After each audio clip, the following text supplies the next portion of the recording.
Hey and welcome to MFFL TV. I'm your host Dylan, and today just going to use this video to quickly round up preseason, discuss the Mavs news over the last few days, and finally look forward to the season. It is so close. We're just a few more sleeps away until we kick it off against Atlanta. I personally cannot wait. Yes, we went 4-0 in preseason. End of the day, it doesn't really mean much. It all starts against Atlanta, as I said, and in the whole season, the playoffs, I just cannot wait. But before we get into anything, like and subscribe. It really does help out the channel. Now, with that being said, let's go straight into it. The Mavs have announced their official roster. So I will talk about who makes it, who didn't, and my opinions later on, as I'll be going through our 3 5-man units, giving my opinions on them in the preseason, whether they should be in the team or not, and just a nice little roundup in general. So let's not waste any more time and get right into it. So the starting lineup already been announced. Will be Luka, Tim Hardaway Jr., Finney Smith, Paul Zingis, and Dwight Powell. To be honest, I was pretty harsh on Dwight Powell, but in preseason he was very good. Definitely proved me wrong. Out of all our centers, he's definitely the one who's the most savvy. I'd say he works that pick and roll really well. On both ends of the court, with Luka, he has a great connection, always finds a way to be open, and defensively, really slides his feet. He's really good as a pick and roll defender. And I think against Atlanta with Trae Young, that might be a good option. Although I do really expect Atlanta to utilize whoever KP is guarding as the screener so they can get that mismatch going, because Dwight Powell, as I said, is much better at moving his feet. But also, with me, Dwight Powell never really had a problem with his pick and roll offense or his pick and roll defense. I just want to see if the defense can read that and adjust, and then he's not able to get open off pick and rolls. What else can he do? He did hit some threes in preseason, which was really good, and hopefully he can hit that on a somewhat consistent basis. Doesn't need to be anything special, but if you can just hit it, maybe once every few games, just keep the defense guessing. I think that definitely adds a level of dynamism to the team. And as well, against centers like, I say, Joel Embiid or Jokic, those bigger, more traditional like centers, can you really put up a fight? He unfortunately is quite undersized. Not necessarily saying that any of our other centers would do a good job, I don't think so, but just who's the best of a bad bunch, maybe. I hope it's Powell, I hope he proves me wrong for the remainder of the season. As long as we're winning, I don't really care if I'm wrong or not. But that's something we'll wait and see. Besides that, Luka had his one shooting game where he was struggling a bit.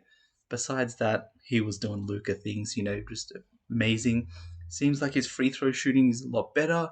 His standstill, spot up 3-point shooting has looked good as well.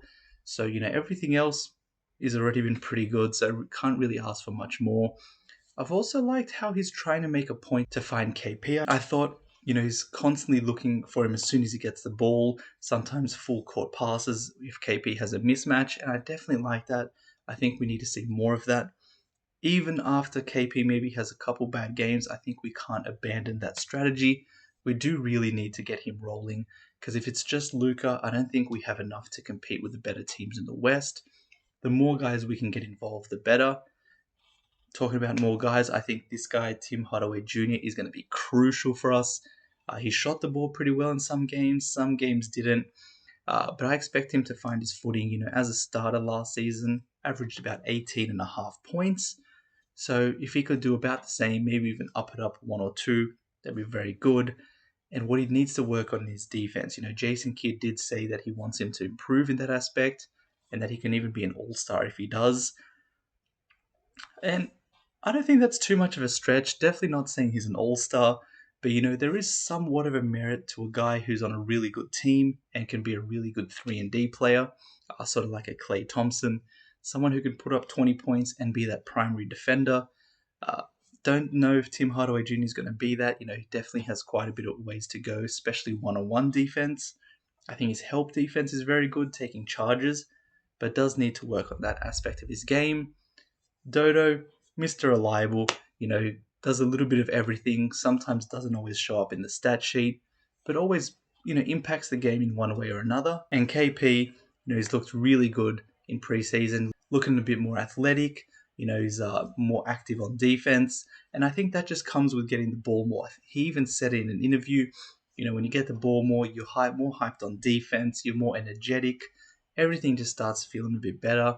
So I think that needs to remain as well. Now, heading on to our second unit, uh, Reggie Bullock unfortunately didn't get much of a look out. Apparently he was ill at the start, then missed a couple games. So hopefully he can integrate pretty quickly. His style of play sort of suggests that he can, and I'm really excited to see him. I was really keen when we got him. In terms of 3 and D players, I think he's one of the better ones in the league. So I'm definitely excited to have him, and I think off the bench can be really valuable. And wouldn't be surprised if he somehow sneaks into that starting lineup later. While being positive, sort of hard to be negative when we were 4-0 in preseason, but Jalen Brunson I thought was immense, showed signs of improving his playmaking, which was really good. And his Jalen Brunson's always been able to score, but he looked really efficient, really smooth in control, didn't rush as much as I think he used to. So maybe that new hairstyle and headband's definitely doing something, but he's playing really well. And don't mind that little change. Willie Cauley-Stein does look like our backup center at the moment. To be honest, I don't know if he's my perfect choice. He is quite inconsistent, I find. I just don't know if Cauley-Stein really offers enough in all aspects. But that's something we'll also have to wait and see for the season, see how he goes. But he probably still isn't my choice. Kleber looked good at times. Sometimes wish he could do a bit more. But, he's always a good 3-point shooter, looking a bit more athletic as well. And I think coming off the bench could do him some good this season.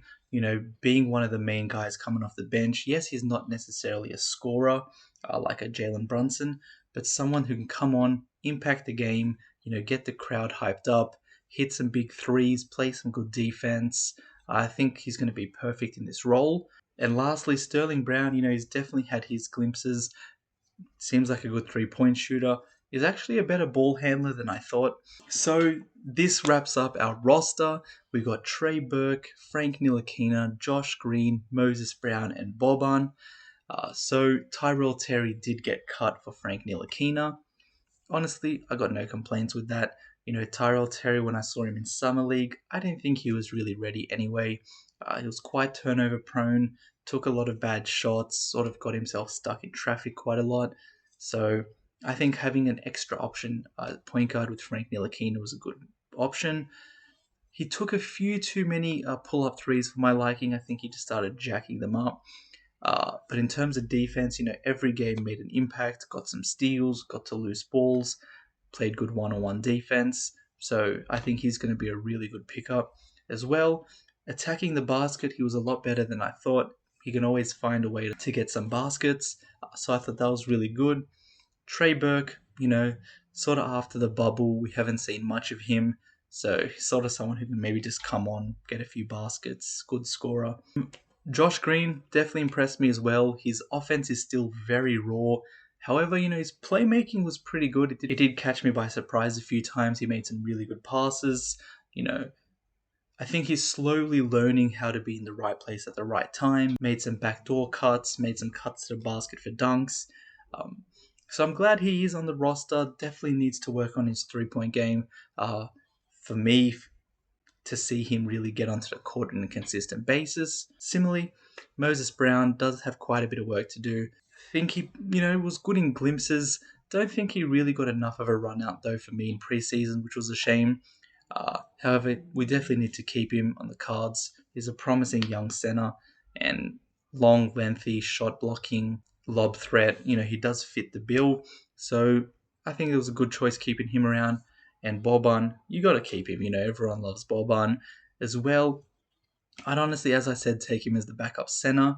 Yes, defensively, he's not the greatest, but every time he comes on, he makes an impact. He always knows how to get points. He's always in the right places, knows how to utilize mismatches really well. So I think he's a very underappreciated player. I think he's got a really high basketball IQ as well. And, yes, he's tall and can dunk, but he does have quite a bit of skill. So honestly, I'd find a way to at least play him every game. Doesn't have to be too much. Maybe even 10 to 15 minutes off the bench. Have KP play the rest of the backup center minutes. But I want to see Boban play, you know. We saw in the playoffs, I thought he did really well. So I want to see more of him. And lastly, our two-way players, Eugene Omoruyi and McLaughlin. Honestly, I'd probably take Carlik Jones over McLaughlin. I just thought Carlik Jones was such a good player. Impressed me every time I saw him. Such a versatile player as well, can score in so many ways as well. Similar to Jalen Brunson, if he could just work on his playmaking, I thought he would be perfect here in Dallas. Um, Although, who knows, maybe Rick Carlisle picks him up in Indiana and he absolutely goes off. You know how he loves his point guards. But those are my sort of quick opinions of everyone. It is quite positive because, you know, we did go 4-0. There weren't much complaints, even against Milwaukee without Luka, Porzingis, and Tim Hardaway Jr. We ended up winning. So, you know, positive vibes going into the first game. Hopefully we can cap it off with a win. But let me know, what do you guys think of the team? What do you think about everyone who was let go? Do you think we should have kept any of them? Let me know. I always love having chats with all of you. And while you're here, like and subscribe again. And with that being said, I'll see you in the next video.